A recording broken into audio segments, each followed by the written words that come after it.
Hi guys, I'm back. It's been about 10 minutes since I hopped up. For you, you've had a full day.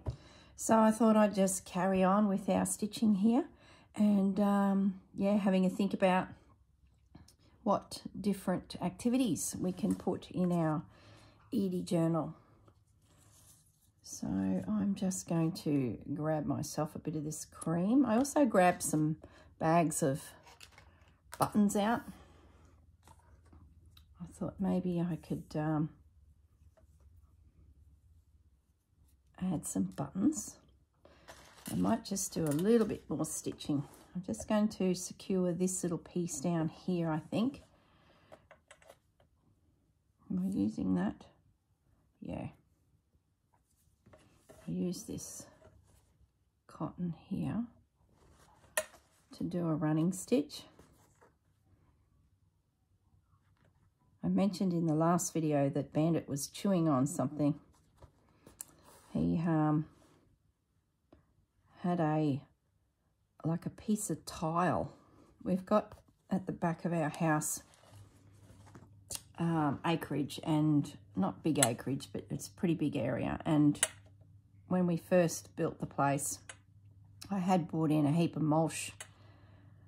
Big semi-trailers come in and it all slid out and spread it over all of these big garden beds just so that I didn't have as much grass. Plus I've got a lot of trees, so nothing's going to grow under them in the way of grass. So I sort of just grouped these trees together into huge garden beds. Now in that mulch, wherever it come from, I think it come from a recycling place, there was random bits and pieces. So for years we were picking up milk bottles, we were picking up building rubble, just random stuff. So it wasn't sorted real well. And like bits of tile. So that is what he's found. He's found a piece of tile. It's probably about that big. It looks old. It's been rattling around goodness knows where, and he's trotting around with it in his mouth. It's like his treasure. And he's chewing on it. So he's wearing his teeth out. But he's very content lying there with this piece of tile, and he's just mouthing it. So I'm suspecting that he might have a couple more teeth coming through. He's got most of his big teeth now, but I think there's one spot on the side where it sort of looks like there's still the little puppy teeth that they have. So that's what I'm thinking is going on there with Mr. Bandit. He's teething. At least he's teething on an old piece of tile and not teething on the end of my hose, because we've lost many connections off the end of hoses. I've got copper connections. And of course he grabs that and starts mouthing on that copper. And yeah, long story short, I see him go trotting through with a chunk of hose hanging out of his mouth, and my hose is now half a metre shorter. As it is, I turn the hose on and there's these sprays of water that come out randomly around the place where he's sunk a tooth in. And now I have a leak. I have a leaking hose. So I'm just going to do this little piece here next.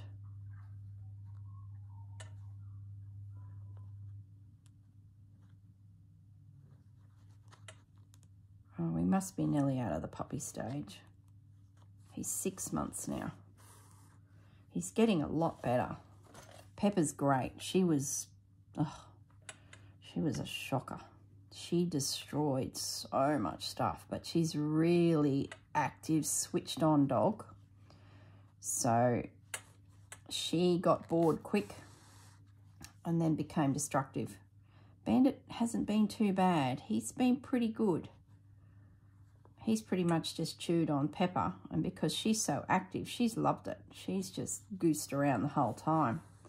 But when I went to see what he was up to, I noticed that Pepper was having a snooze and Bandit had gone and found himself something to do, which was this little piece of tile. So I think that's half of it, that if the dogs are active and playing together, you're safe. When one dog says, that's enough, I want to have a nap, the pup is like, oh, okay, what will I do? I'm going to go and destroy something. Oh, I nearly got a third dog a couple of weeks ago. Oh, talk about brain explosion. A friend of mine has Australian Shepherds. He's actually a breeder. And it's where we got Pepper and Bandit. And he rings me up and says, oh, I've just had another 11 pups. And I'm like, oh, wow. Gosh, gosh. You know, how exciting. Oh, I could have another puppy. And well, no, I can't. It's just crazy. But I had a moment of weakness, and I must have said it out aloud because he's remembered my comment. So he rang me back about a month later and he says, look, these pups, there's these 11 little puppies are going to be advertised very soon. Were you serious? And I'm like, luckily I was strong when he rang. I said, nope. I said, that was just crazy. You caught me at a weak moment. And he goes, all right, no problems. So the puppies have all found their forever homes. But oh boy, I come close. Crazy thought. I do not need another dog. See, in my head, I was like, well, if I got another puppy, I could just dedicate another year to puppiness. Bandit will be out of his puppiness. He can play with the puppy. And one more year and I'd have 3 beautiful dogs. And then I was like, I don't need 3 dogs. Because then you start thinking about the biscuits, the food bill, the vet bills, oh, the poops. Oh my goodness. We had one Aussie Shepherd for years, Mr. Bentley, for years, and barely noticed anything happening out there in the garden. But 2, it's to the point where you really have to deal with picking up, I can't believe I'm talking about this, picking up poops, because it's too much. Imagine 3. Oh, goodness me. So, yeah. I don't think so. Could even bring a bit of green into this. Just looking at this olive green, but I won't. I'll stick with what I've got. No use changing things up now. So I don't have a lot more to stitch down, to be honest.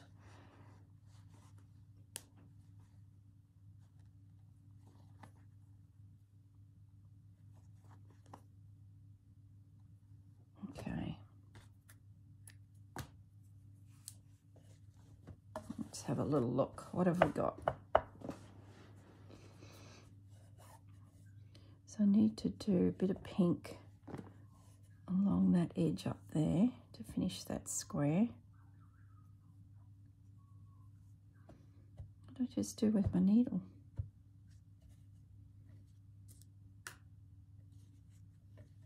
What did I just do with the needle, guys? What happened there? Oh, here it is.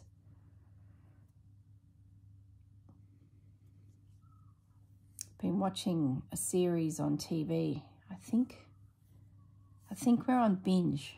There's the needle. I knew this is not the needle. There's the needle. Yeah, it's on binge.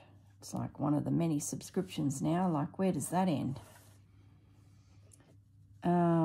Called Alone. It's an American show. And it's, if you're not familiar with it, it is 10 people who have survival skills, are dropped into the wilderness of, at the moment it seems to be mostly Canada and Alaska, and they've got to survive 100 days, So that's build shelter, find food, survive. The last one wins. If they get to 100 days and there's a couple of them, well, they'd have to share the money. And the prize money at the moment, there's like 9 seasons of this. The prize money is around that $1 million, but I noticed the last season it's 500,000. So anyway, this is sort of life-changing money for some people. You can see the motivation there to participate, but boy, it's not easy. So these areas they're dropping them into, of course, have bears and musk ox, I think it is the word. So there's big game hunting that's available. Some of the animals are protected depending on the season they're there, and the native indigenous culture is respected. So I know the one fellow in one of his snares that he's been catching squirrels and the odd rabbits being caught. A fox was caught and he was just snared around his hips, so he wasn't hurt at all, and he was quite feisty, as you can imagine. He was not impressed. So, and it popped up on the screen that the foxes are protected. So Foxy Loxy got to run free, which was nice to see. The guy was so hungry too. Oh, would have been hard for him. So yeah, it's been quite interesting, because I guess the bit that I'm really enjoying is I'm seeing all of these different animals that we don't have in Australia. We don't have black bears. And the one season they even had polar bears. Boy, aren't they aggressive? Most aggressive bear out of the whole lot. They can smell a seal under the ice 3 foot. So from the top of the ice, they can smell him underneath swimming. Isn't that incredible? Yeah, if you've got a polar bear on your tail, you got a problem. That was my learnings. So it's really good. And they've got lots of cameras they set up around their camp. So it's amazing what happens at night when they're in their bunks trying to get some sleep. Outside, the trail cameras will trigger, and wolverines. We're seeing a lot of wolverines at the moment. They're a feisty little critter. Very, very active on the food hunting. And bears, of course, lots of bears. But this one chap, he created a cache, as in somewhere to store his fish that he'd caught, up in the air between 2 trees. He'd put a pole, and then he's dried his fish and he's hung it off of a string in the centre. So there's probably about 30, 40 fillets hanging there. So he was quite chuffed with himself that he had a month's worth of food, which you would be, because as this program rolls on, winter sets in for the last couple months, and we're talking snow meters thick. So they really need to think like a squirrel and build up their cache of food, because the berries and even the fish, all that's just going to disappear, because the big lake that's in front of them all is just going to freeze up. So he had, he said he had a month's worth of food. So let's assume he's got about 30 fillets hanging in the air. And I'm looking at it thinking, well, genius, that'll work. How smart is that? So long story short is he hears a ruckus and he goes out in the middle of the night and chases off a wolverine. And this wolverine, he's looked up to his fish and he's thinking, oh yeah, it's still all there. But then he notices at his feet a couple fillets of fish. And so he thought he better go up and look. So he'd made this ladder. So he climbs up this tree, and we're probably talking 12 foot in the air to his pole. And he's thinking, gee, this fish feels a little light. Brings it back down to the ground and realises that the wolverine had snifled about 20 fillets of fish. So I'm sitting there thinking, well, that didn't work. And then they cut to another guy who he happens to hunt. Well, he didn't hunt it. It just happened to be there, and he had his bow and arrow, because they all have a bow and arrow with them, well, numerous arrows, and they got permission to hunt live, big game. So this musk, I can't even say it. Musk ox, I think the word is just standing there on this ridge looking at him. So he manages to get a fraction closer, shoots off this arrow, and he gets this animal. And then he has to work pretty hard for about 3 days to cut the meat up. Now, he is, his background is he does this as a business.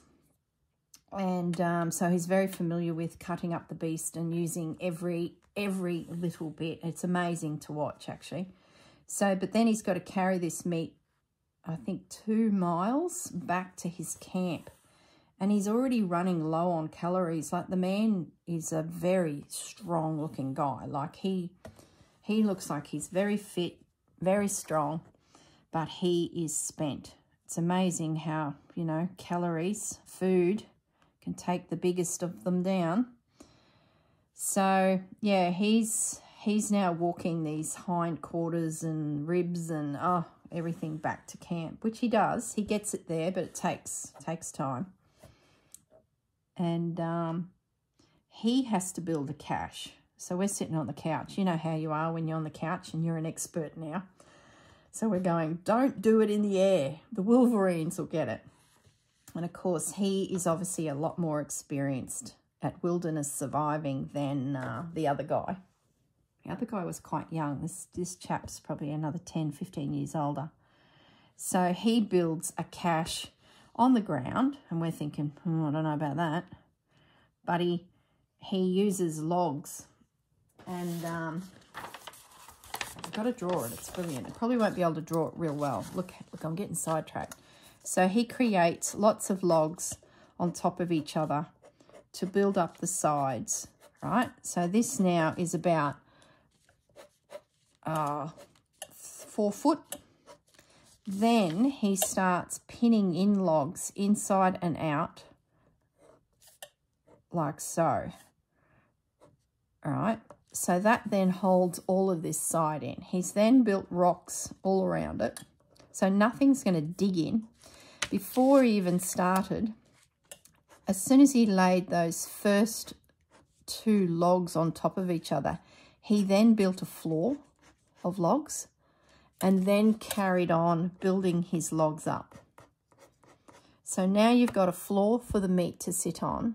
Nothing's going to come up through those logs. And we're talking logs like this. He was sawing trees down to do this.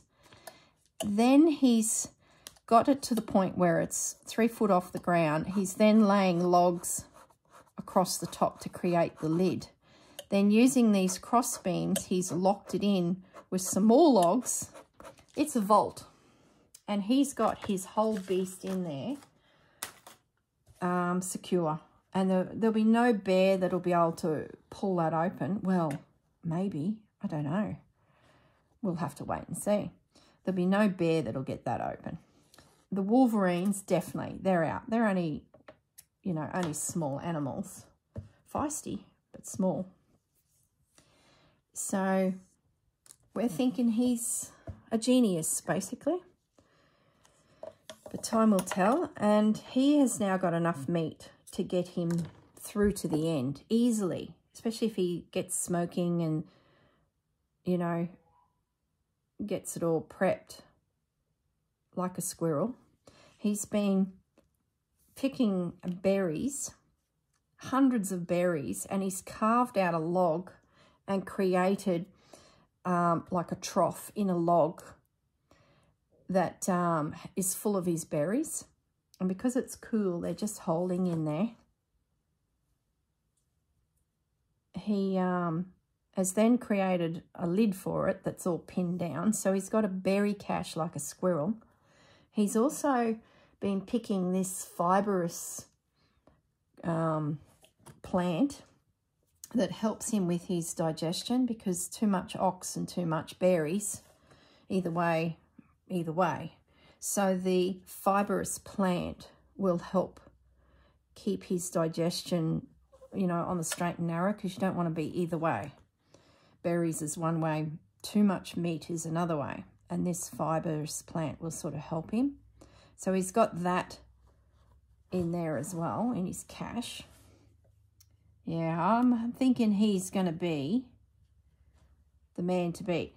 Having said that, he takes risks.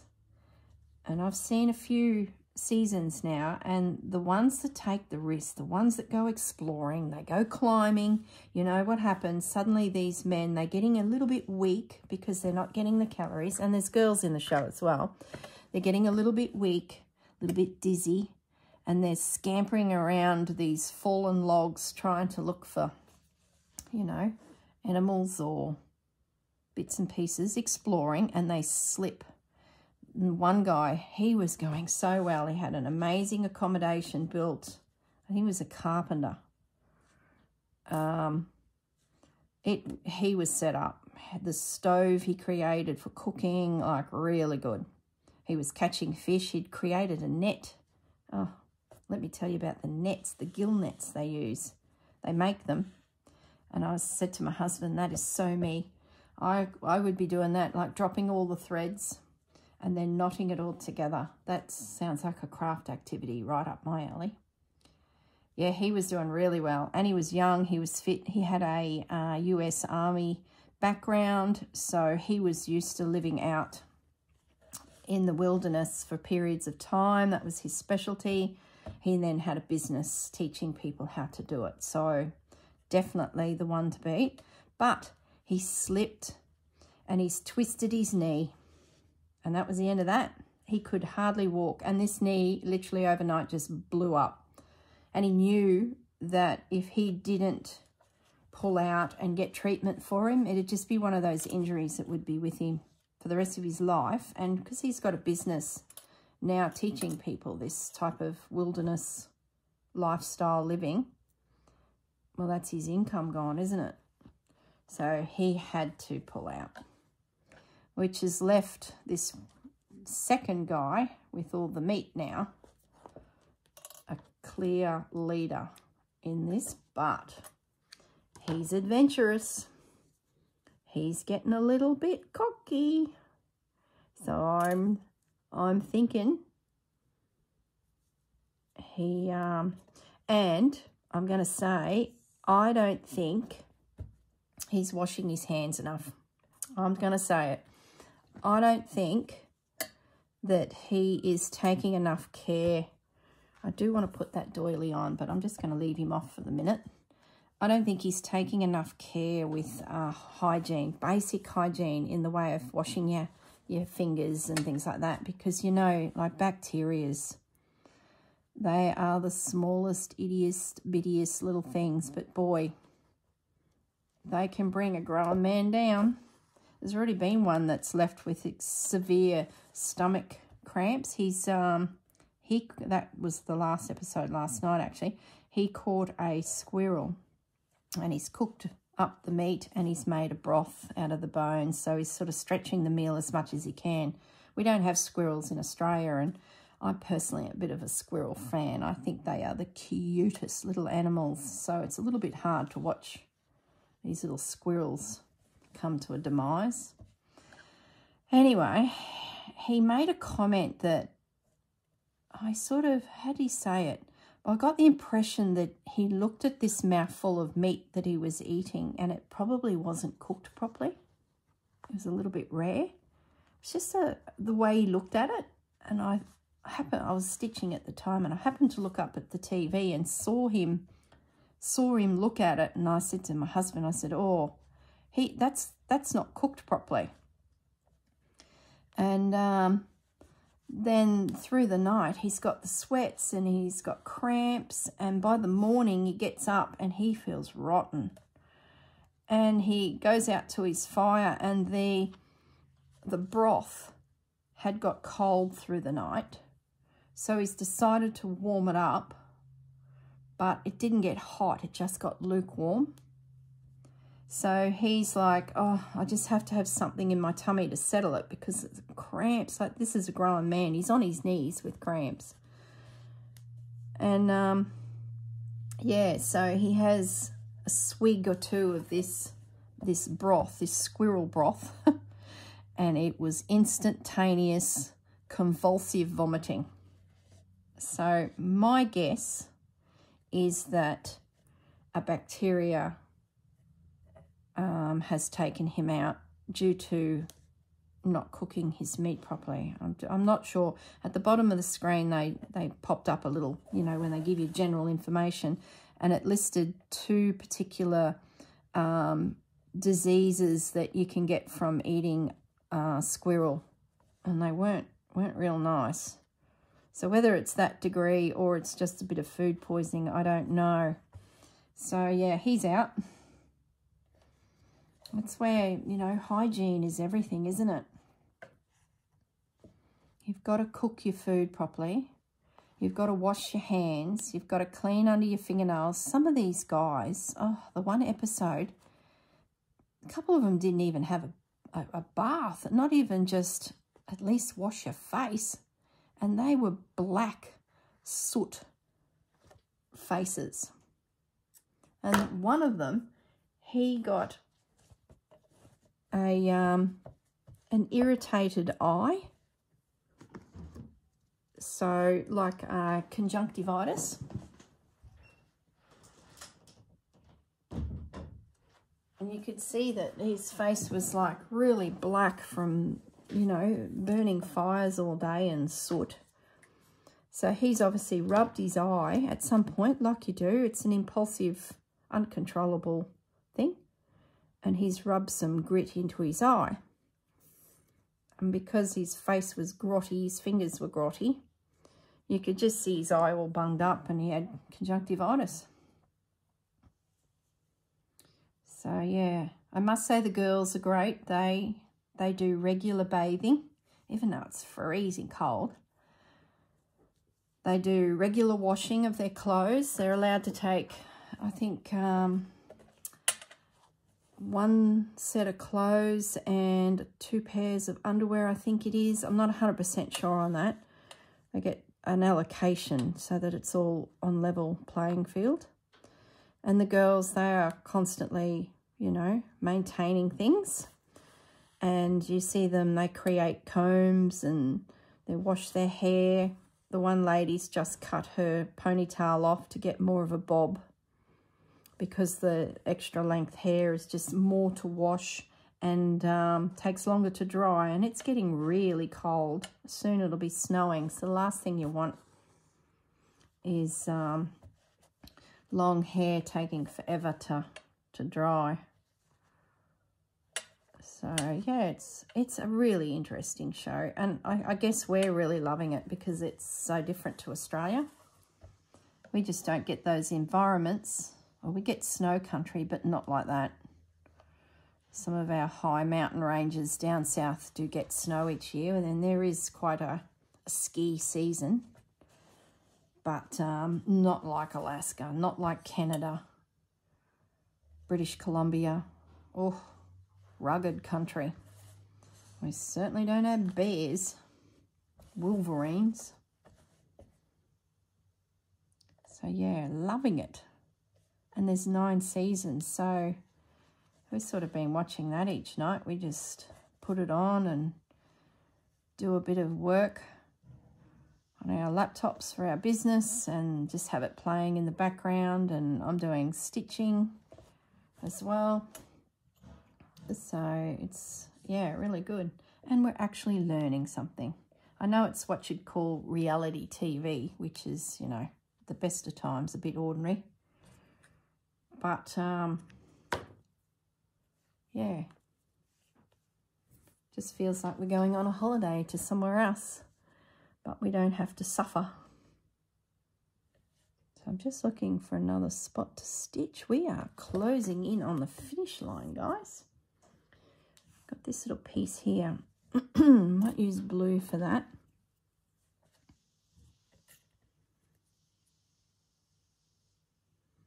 The next thing, once I get my panels all stitched down, will be to get some just general sewing machine cotton and stitching down all of these little lace motifs. And I might go hunting for some more lace bits that I can just add to it to sort of build up layers and texture. So I do need to tidy up my fabric, but I probably should get some pieces out for the inside cover and make a few decisions on that before I get that fabric and pack it away. But I would like to pack it away. And I can hear my husband has come for breakfast too. What are we, 30 minutes in? I might finish this little square. Then I'm going to pause the video, go and have some breakfast. Then I will come back and carry on. But I'll just whiz around this little square. I was going to cross stitch in this. Might do that too. Put some stitches in there. This is where we get to decorate now. Once we get the basics sort of stitched down.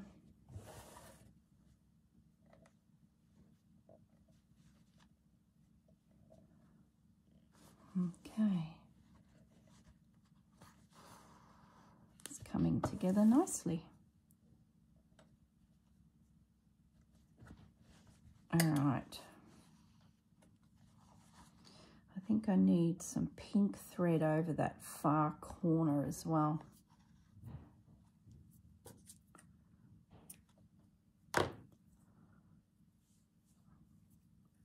And that might be the last of my stitching needed.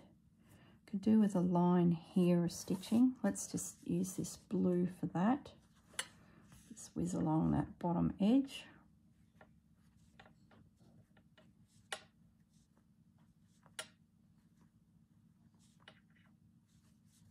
That won't take long. That'll catch that 2 pieces of fabric underneath that stripe, which has a doily on top.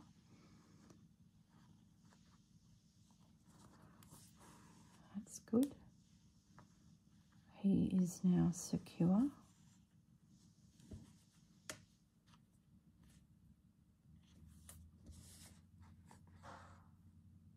Okay, knot that off. Oops.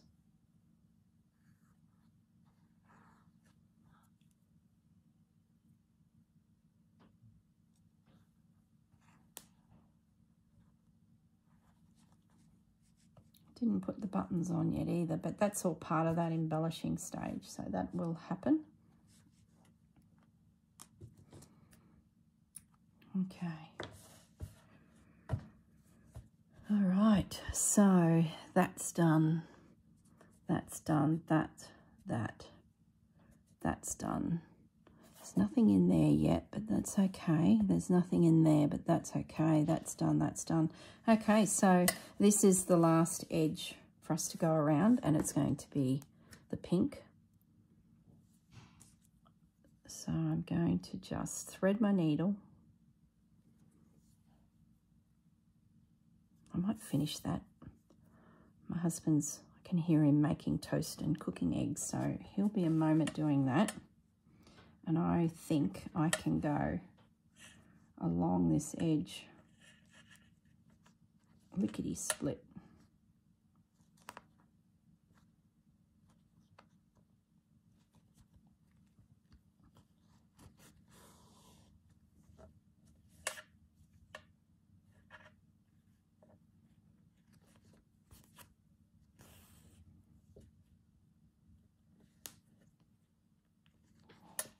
Okay.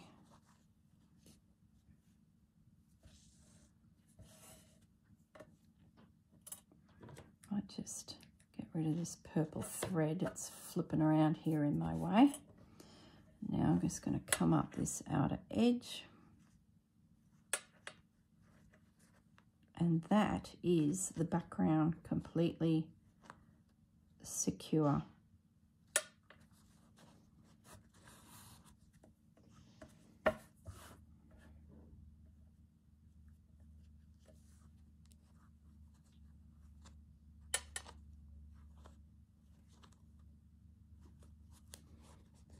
So like I said, the next thing will be just getting some random bits of, not on the camera here, sorry guys, random bits of lace. I can tell when I get off the camera because I start to slouch my back, and as I slouch my back, my hands come away from the field of view, and I'm slouching my back because I am getting a bit tired. I'm starting to get a bit crampy between the shoulders, and it sort of is a bit of an indication that I need to stop and take a break.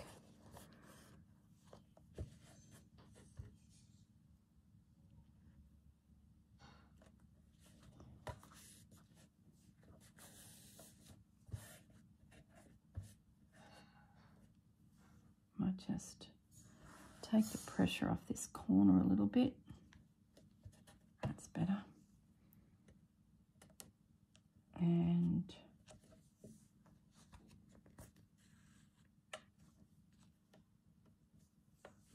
now I can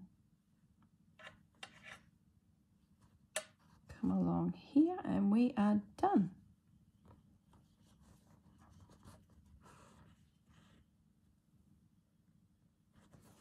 Okay. All right, I'm going to pause the video and I will be back once I've had an egg on toast, and then we can start working out what we do next on our panel. Okay everyone, I will see you all in a moment. Hi guys, I'm back. I've had breakfast. Feel like I've got some energy again, so we can carry on. So what I might do is I'm going to get just some normal cotton, and I'm just going to pop a few stitches on the pieces of doily, I think. So let's get those all secure, and I've got this extra doily that I really want to place somewhere, this big one. So we'll do that. And these couple little pieces of lace, we'll have a revisit of them and make sure we're happy with their location. So all I'm going to do with the doily is I'm just going to run a little tacking stitch around the perimeter of them.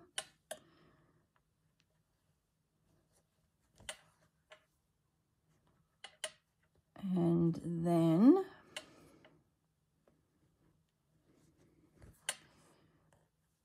we can have a look at some other bits and pieces, whether we'll get time, because you know this all takes time, this stitching.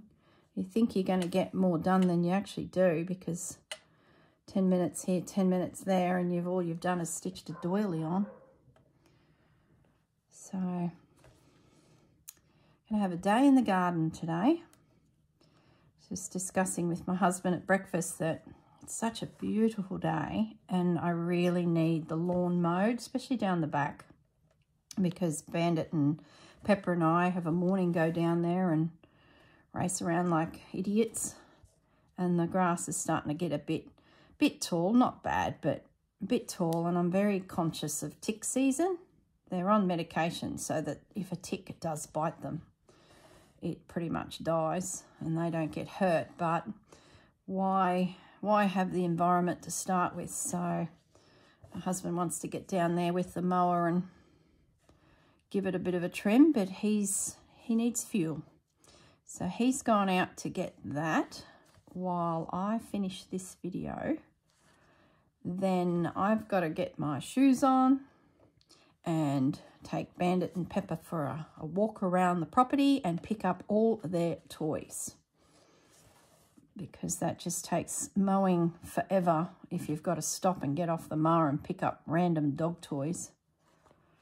So that's what I'm going to do next. Gather up all the doggy toys. Might have to gather up some poops as well, because that would be very unpleasant for the lawnmower man.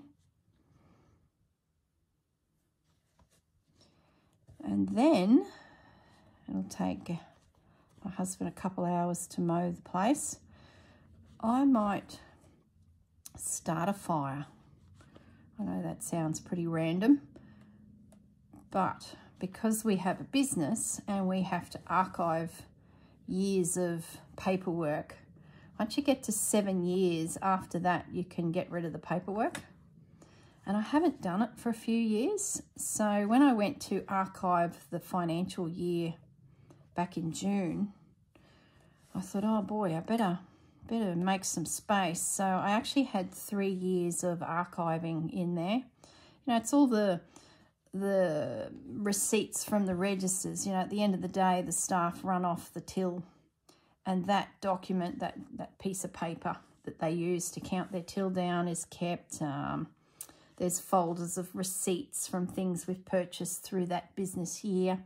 Like, it's not a lot, but the pile, if you stand next to it, it comes up to my waist. So I don't really want that information going to the general waste. Not that there's anything probably in there, and it's all things relating to me and the business, not customers or anything like that. So I don't have those types of, I don't get that type of information, I guess is what I'm trying to say. So that I find the easiest way to get rid of it, instead of just sending it to landfill for it to blow around the countryside, is just to burn it. So, and I've been waiting for an evening to do it and maybe have some mates over and we have a bit of a bonfire, but it just hasn't happened. And it's now warming up, so it's sort of not real pleasant to be sitting in front of a fire to that degree. So what I'm thinking I'll do while my husband mows is I'll just start a little fire down in our fire pit and yeah, chuck in a few bits of pieces of paper. There's just no wind. It's as still as anything, so it's just beautiful. Take a chair down, sit under a shady tree, have a play with Bandit and Pepper, and burn off some of these documents, bits of paper. Shouldn't take too long. If I did it every year like I should, I wouldn't have such a big pile. I do own a paper shredder, but it just takes forever. It's not a heavy duty thing. I definitely need to stitch down that. It's not a heavy duty thing. It's sort of just a couple sheets at a time, but it takes hours. So that hasn't really become part of my routine. I've just burnt it. So that's what I'm going to do next. I'm going to have a morning out in the garden, which would be good. Stretch the back out a little bit, sitting here doing needlework.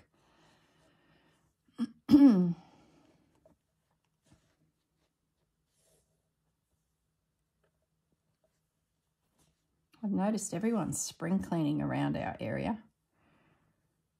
It's been all the girls in the neighbourhood out on the gurney and they're cleaning patio areas, and it's been just beautiful weather. Sort of like we're all coming out of that winter hibernation. And spring in Australia is just beautiful, but it very quickly gets humid and turns into unpleasant heat where you just don't want to go out during the day. You can do things in the morning and evening, of course, because it's gorgeous. So we've probably got about 4 weeks of nice weather, and then summer will start to come in. You know, and having said that, I was looking at the weather last night, and some areas of Queensland are creeping up to 39 degrees already. Gosh, they haven't even had a chance at spring and they're into it, which is going to bring summer storms, I think, a lot earlier. And they've just classified our season coming as another La Nina, which means the 3rd one in a row, and we just get so much rain with that classification. I don't fully understand it all, but it's something to do with the water temperature in the Indian Ocean for us. And if it doesn't get to a certain temperature, we get a really wet season, or vice versa, we get a dry season. So the last 2 years we've had a La Nina, and we're getting it again.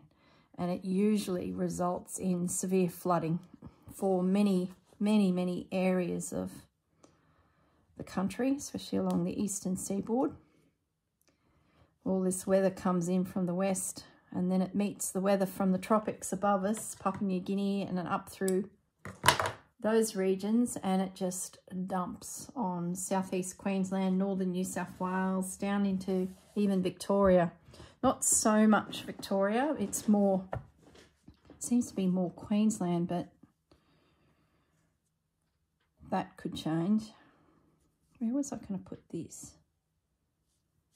I think I was going to put it there.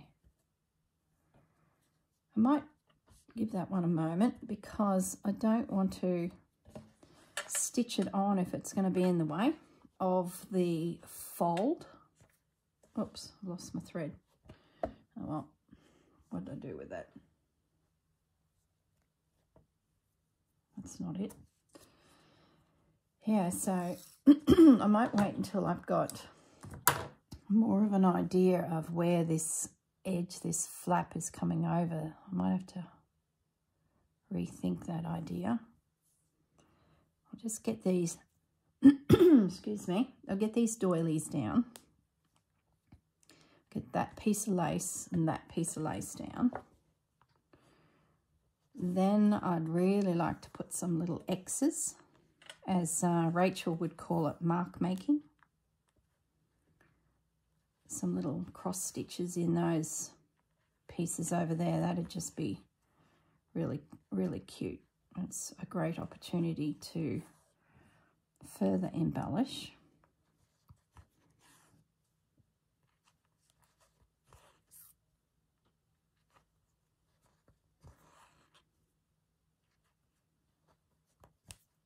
I've got some buttons to put on yet. Oh, there's so much to do, my goodness. I could have made the cover a lot quicker and easier by just doing paper or one piece of fabric. Would have been, you know, fine. I couldn't help myself. I want to make it a bit special for Edie. And this is all about inspiration for her. So I think we can put in a bit of an effort. And I'm sure you guys don't mind. I'm sure you're busy crafting away anyway.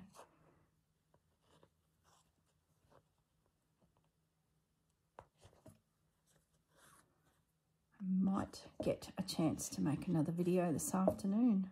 We'll see how we go. I always have these big plans for the day, but once you start doing all of these things, you get to the afternoon, you're like, oh boy, time to just relax.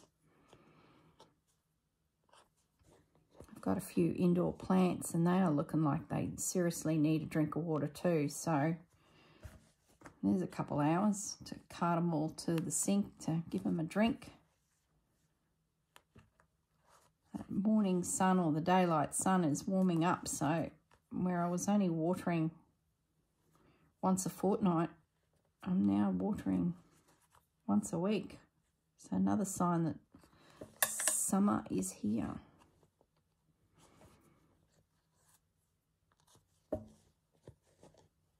Okay, so that little doily is not going anywhere.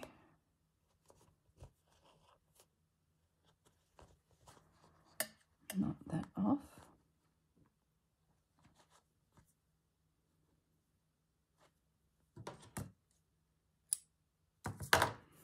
All right. Now let's do this little one.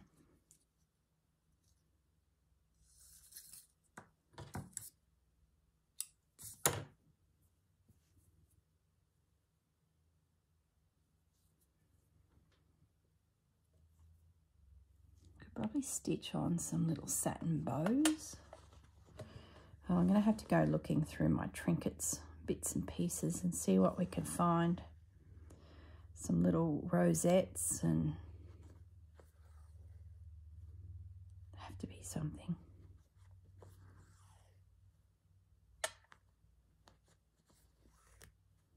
I probably won't attach the cover with, well, this panel to the bag just yet. I might leave it right to the very end, because as this journal evolves, there might be bits and pieces we create that we want to stitch onto the cover. And if it's all attached and glued down, it'll make it very hard to slip extra goodies onto it. It could even just be small snippets of fabric left over. It'll all help create more and more on it.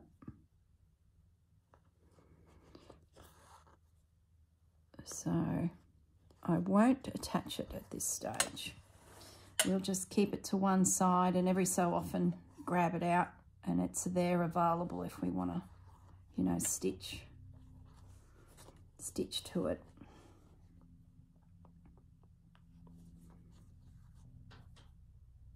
We might as well have some fun ourselves, hey? Making this fabric/art journal. So that lace will be now secure.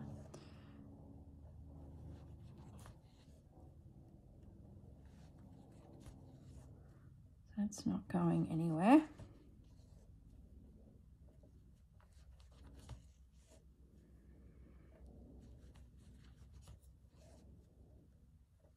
I wonder if her grandmother will recognise those two pieces of embroidery and twig that they were from that big tablecloth that she picked up at the op shop.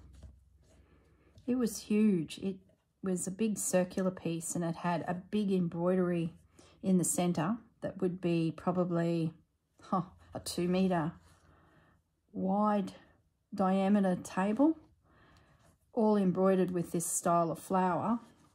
And then around the outer edges was these little rosette-y things here that you're seeing on this.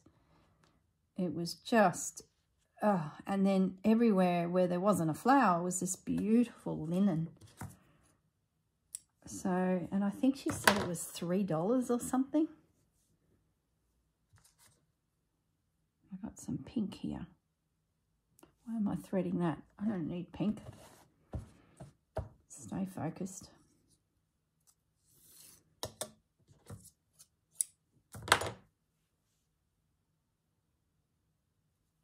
Okay, so I'm going to stitch this rectangular doily next. Couple little stitches on this little fellow. Whoops, my knot is not good enough.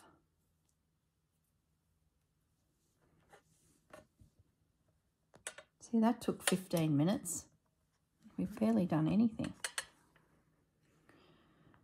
Oh, goodness me. While away the hours doing this type of stuff, can't you? Slow stitch for a reason.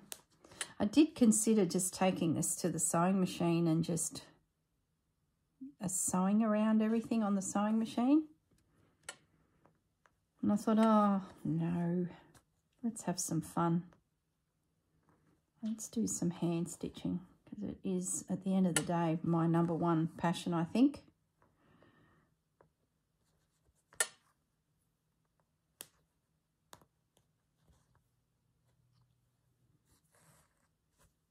Okay, so we're coming along this bottom edge now. These aren't going to go anywhere now that they're secured.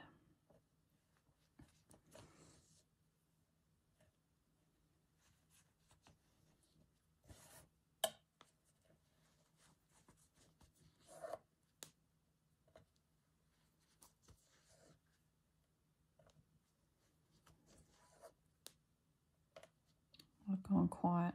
I'm thinking about some embellishments. I wish I had some fabric birds. I have some printed on a Tim Holtz fabric, but they sort of don't go with this. I think I'll have enough with what I've got so far and some little bits and pieces added. I think it'll be fine.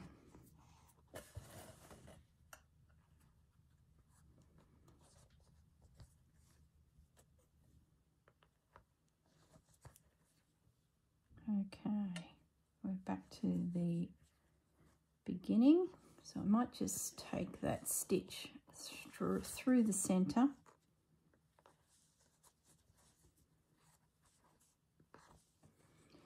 And just pop a few stitches in there just to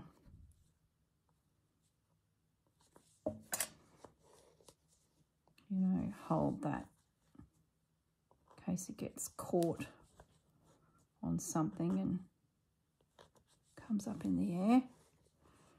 I'll just pop it. I've got a bit of thread left, so I'm just going to scoot out here around this outer edge a little bit. Can't hurt. You want to make it bulletproof for these young hands. Okay, that's pretty good. Oh, lost my thread.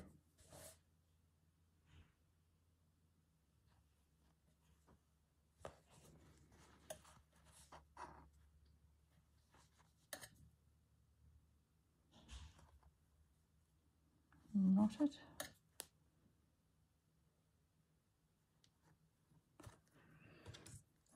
All right, so we need another piece of thread, and we're going to stitch this little piece of lace down. Oh, I know what I've got. I've got some colourful little daisies, you know, where you get a line of flowers as a braid. I should look them out too. Oh, there's heaps we can do to this to make it lots of fun.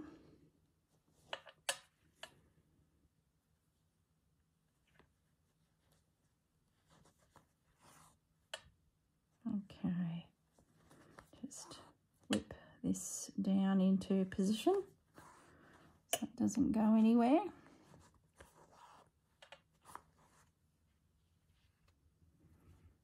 What's happening here? What is that? Nothing.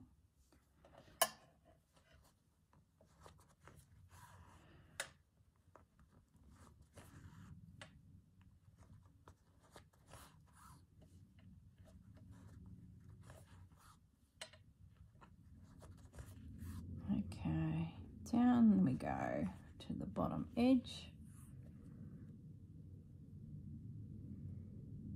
So I was chatting with someone in the comments about how she has a heap of little embroidered elements from a project, and she would like to sort of add to them but work them into a piece, and she was sort of wondering where to start.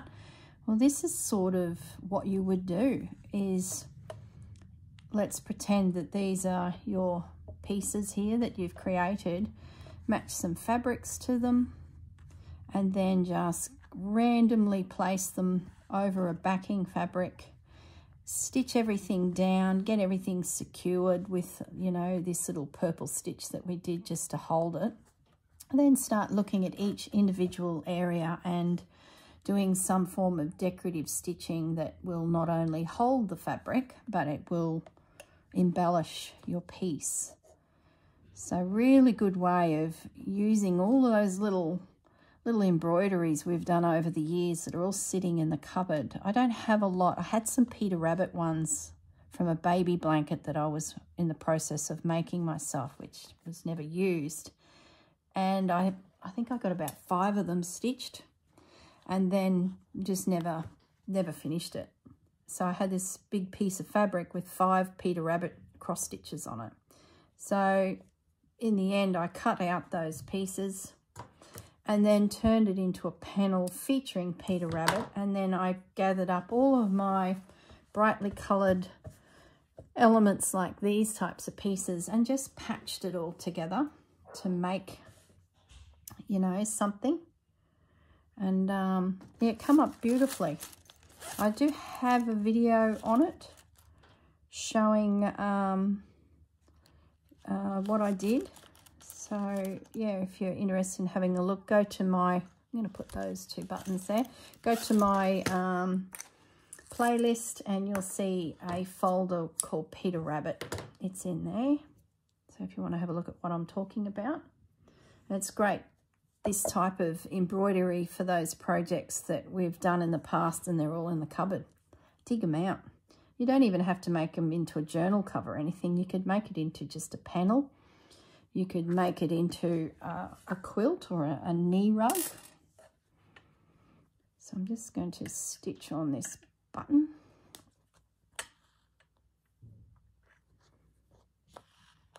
Whoops. Oh, goodness me. So my knot's not big enough. Obviously my needle is too big. It's making quite a large hole.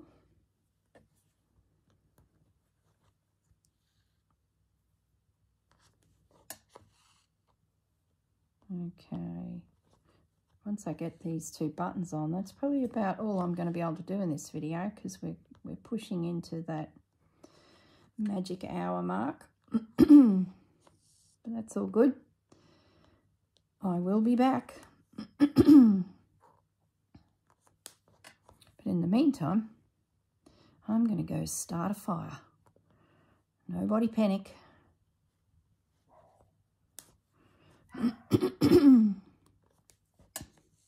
Be good to spend a few hours frolicking with those hounds of mine. They will thoroughly enjoy the attention.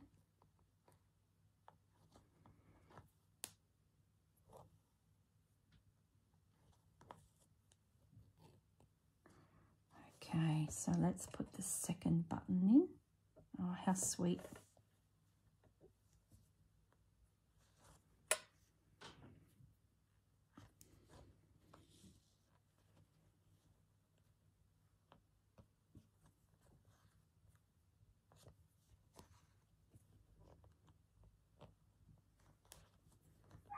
Okay, there's Bandit. He's spotted my husband coming out with the fuel can. He's got his fuel and he's like getting very excited that there's going to be some action. Okay, that's knotted. Alrighty, I'm going to leave it at that. I definitely want to put some more buttons in. So if that's that's our cover. That's our flap coming over. That works. I need to find some lace for that, or not, or who knows. Now on the back here, I think we'll put a row of buttons over here as well. So I might just have a quick little look. That's a cute button. These buttons I got from Spotlight. Little pack they had. Oh, I like that one. I've got another spotty one. Oh, look at that. Look at that. There we go. I'm going to stitch them on there. But not now. I'm going to leave it at that, guys. Let's just have one more little look in here. Are there buttons? There's the lawnmower starting. Peppers. Look, there's some more buttons. Oh, we've got to use these. How cute. Are there any small blue ones? Like those pink ones. There's another one. There's another one. Oh, look, I've got to stop. I can hear the lawnmower calling me. Look at all those. We're going to use those. Let's just pop them off. Oh, yeah. We can have fun with buttons. Oh, we've got to do X's too. Look, I'm going to, so I don't forget, I'm going to knot this fabric, this cotton. I'm going to pull it up through here. Do we do the cross stitch on the blue or in the white? We'll do it in the white. I'm just going to do one X and then I'm going to stop the video, and that will remind me that we're doing some little X's here and there. And we're going to use that checker pattern to guide us. There we go. Okay. All right, we'll leave it at that. So when I come back, I can carry on with that, and away we go again. I still have to find a home for that. Okay, everyone, I'll see you all in the next video. Bye for now.